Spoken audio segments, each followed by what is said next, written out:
دكتور وازم برخوشتان نشتغلي برني جدتان أنجام. بالله تقريبا صالة كوني لو كشكل. باشا كوبو أو بريالة دا وازم روجك دعي نشتغلي كشت شج نشتغلي أنجام دا. بالله. أو تصون أو بابتك. أو كاتي جاي سرنزو بسيارة.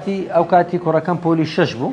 دا دياري كورم إسلاك مرحلة دي كل يطبع. لاش صافي إن شاء الله. نموست مشوش بن أم طبيعتك من دائما حزدك بارسو تشي بملبو خلشي. تنها خير زانم دكتور كاوا بادلان ودكتور أمانز ديانزاني. إيواركي دكتور كاوا تلفون لو خير زانم كرد باش ساعة دي شوبوا. قلتي تي دكتور دلير كوا قلتي تي نازانم قلتي شيء لكنا قلتي كسي لكنيا. باشا. أم قلت ما خير زانم برو ماري بريد بابتان لا خسته خانية يعني فكرة إنه ناتشي كم عمليات بكرة. طبعا كركي خوم نيدا زاني بري خوم نيدا زاني داكم نيدا زاني داكم باشتي ما زاني عمليات كريمة. ما شاء الله. شينا ماري خشكم ماري اللي كركوتشيا.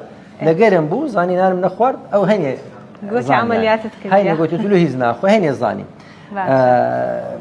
دكتور كاوا قلت بخير زاني دكتور بيرون قلت بوي دسم أوشة لكن دكتور دليري دبا قلتم كهاد قلتم كيوسن في الدنيا فاري خوم ده زرسي وهيش شيء شمني وبرو مارك قناعتي منها وش من أردو مارك دكتور آمانس بينك بوقتي مغربي بو تلفوني لو كردم يستبيت ماري سردانم بكا قلت له شندر قلت من طوارئ رجع أوايما قلت له تلي هاتي قلت له لا عمليات له عالمي دكم خفر بو تقول قلت له دكتور ساراري اگر ام بيم نكره دكتور كاوي دنير مزيخم دوايك كدكتور كسرداني كردمه او كعمليات كردبو دكتور خارجي بو بس لخص خانه شوليري كعمليات كم كرد قلت دو هفته دبي اجازه بكري قلت له زور زور باشه كهذا مدزنيش مدششت قلت له باخذ دكتوري ويساج نتشو ممكني يقدر تعرف رسالك من لبيني وروازم لينا يعني نتشو ممكني ماشي إذا أو برنامج كان لسر خمسين تطبيق كرد أول لبو خلشي تطبيق دكم وأمن كاتك خستخاني ميراباني شم درس كرد تشوكا بشكل تخصصي خمان بريالم ده معي بريني بدس بكم لو سيد جهازي ستورسي جديد مكري ألماني